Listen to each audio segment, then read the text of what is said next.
Hi guys, so I am finally here to do another review for you. I feel like it's been way too long and we're going to talk about Sword Art Online, which is something, I have to admit, I've been kind of dreading. The reason for that is there are two kinds of people who have watched this show. There are the people that absolutely hate it and the people that just love it so much.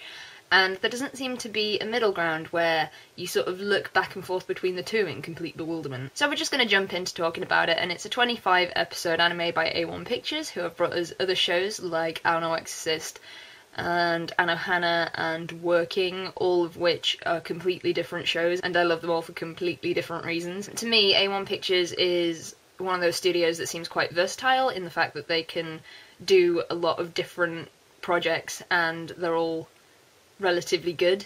Anyway, the story of Sword Art Online is this. We mainly follow the protagonist, Kirito, about 10 years in the future as he delves into the world of the VR MMO RPG Sword Art Online. Upon arrival in this new fantasy world via means of a virtual reality headset known as the Nerve Gear, on servers that never have lag and apparently never have maintenance downtime, Kirito finds himself trapped within the game, with only two ways of escape. Clear the game by beating all 100 floors, each with increasing difficulty, or in-game death, which means death in the real world. It's a relatively simple idea with a lot of overlap for both gamers, and I'm talking more MMO gamers, and anime fans to enjoy. To get the most out of this series, you'll probably have to be both a gamer and an anime fan, but I suppose there is a big percentage of people who are into both.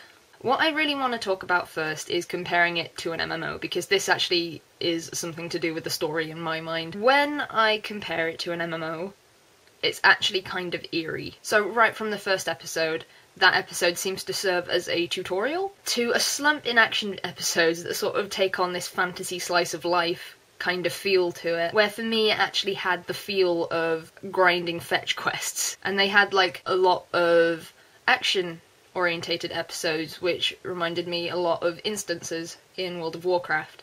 As it actually goes, the series does have sort of like an MMO feel to it, which I can't fault it for. The story of the show, like 6 months before the anime actually came out, was just appealing to me, and I was really anticipating it. I was so excited. I was so ready to remember the days where I would play on MMOs through like this nostalgic tint or whatever. It had that going for it. It did make me miss a lot of MMOs that I used to play on. What it lacked in, for me, was content. The way that I explain it is it just felt a bit too long, like it could have been half the length maybe, divided into different series. I probably would have cared more if it was divided into separate series. So I loved the world of Sword Art Online. I thought it was very good. Characters were very likeable, but nothing really happened in this series. It sort of hurled itself into this wall where it was trying to wrap up the series really quickly, but it was only halfway through, and it was confusing to me because I just didn't understand what was going on. So then it had this second arc where the sense of urgency for me had just sort of lost itself and it just wasn't very interesting. I just can't for the life of me understand why they would try to wrap it up as quickly and as suddenly as they did. I know it's probably in the light novels, I haven't read them, don't kill me for that. So I guess we should move on to characters, and I'm only going to talk about two of them, and that would be Kirito, who is the main protagonist. I think he's supposed to be seen as sort of like a typical otaku gamer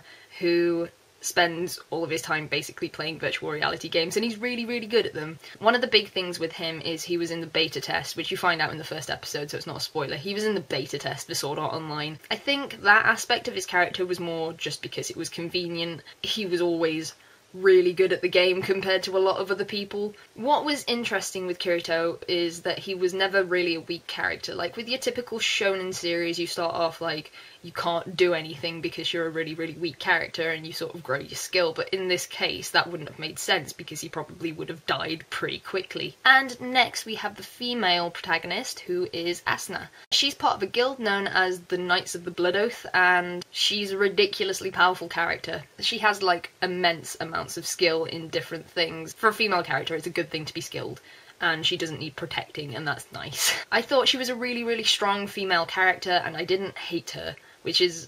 I didn't like her particularly, but I didn't hate her, which is something. I thought she was a strong character until the second half, where she basically got, like, no development whatsoever, and they wasted the potential with this character for the second half of the series, and it was so facepalm worthy, it hurt. The negatives with the characters is that there were a lot of them. The reason that I'm only talking about the main leads is because we would be here forever if I went over every character. A lot of them never really developed past the point of guy that you only ever saw on occasions and in flashbacks, basically. Okay, back to positives. The art was fantastic. It was very clean, it was very smooth, it was very crisp. The character designs were good because they did remind me of characters that you would see in fantasy games, and only in fantasy games and maybe at conventions, because that's the only place where it's acceptable to wear those sort of costumes. The backgrounds were just stunning. The setting was amazing, and it did make you feel like you wanted to be a part of the world. And I felt like the series had a lot of promise with its story, and that's the problem. It had a lot of promise that it didn't live up to as much as I would have liked. If it was half the length, like I've said, I might be more inclined to praise it a bit more. I don't think it was particularly bad, it's just the halfway point was where I sort of stopped caring and I wasn't interested in seeing it every week. I was just like, no, I'll just watch it all when it comes out, and that's exactly what I did in the end. I am really sad to say that I was really excited about this show when it first started airing, and then I've sort of finished the show in that grey area in between where I don't love it and I don't hate it. I just thought it was okay, and I guess if I had to say do I recommend it, it would be a yes, but take it with a pinch of salt. So yeah, I guess that's my thoughts on Sword Art Online. I feel like I've rambled a bit too much, but if you have any thoughts on Sword Art Online, do leave them down below, because I'm really curious as to how many people loved it and how many people hated it and who's joining me in the grey area. So, that's my first review of the year done. I will see you guys very, very soon.